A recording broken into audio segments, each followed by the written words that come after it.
In fact, the idea of spending all summer stuck out in the middle of this godforsaken place with only a repressed lumberjack for company was depressing as hell. Keep your eye on the prize. I needed the money this job would bring.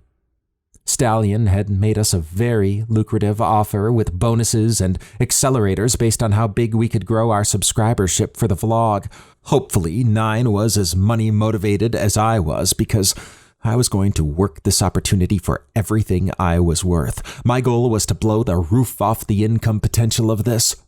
I wanted my brother taken care of.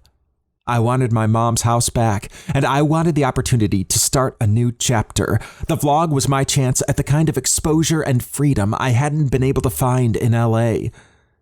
I took a breath and pulled my phone out of my pocket.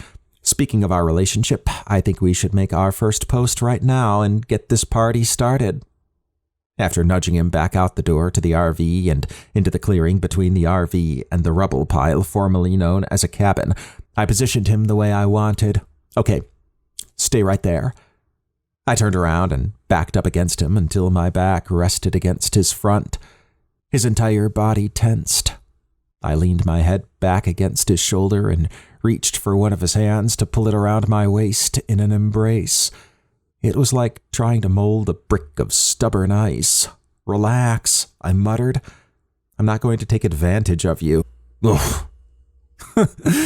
His grunt made me laugh, so I took the opportunity to capture it on film, clicking my phone while trying to make sure the rubble pile was also in the frame.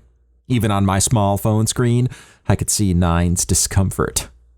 Act like you're not disgusted by me, you oaf. Now he was starting to piss me off.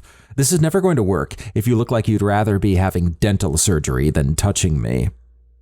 I felt the warm air of his exhale against the side of my neck seconds before his beard brushed the same spot.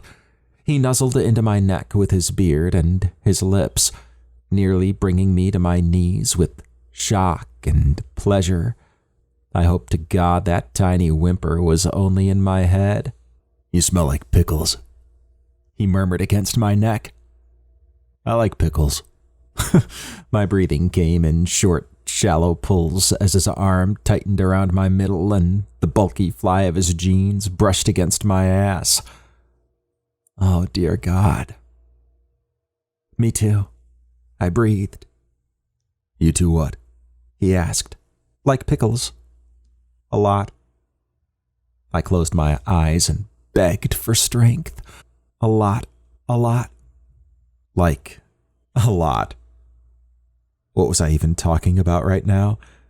The deep rumble of his laughter vibrated against my back just before he stepped away and turned to walk toward the rubble.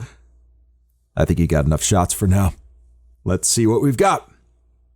I watched the round globes of his ass being lovingly attended to by those jeans as he walked away. He'd stripped off the flannel, leaving only the tight, white undershirt. It highlighted the massively wide shoulders and every rounded muscle in his back leading down to his narrow waist and championship ass. The man was God's definition of masculine perfection. Okay, he was at least my definition of it. I couldn't look away. My dick was as hard as the sturdy pine trees at the edge of the forest. His gruff voice snapped me out of my lumberjack fantasy.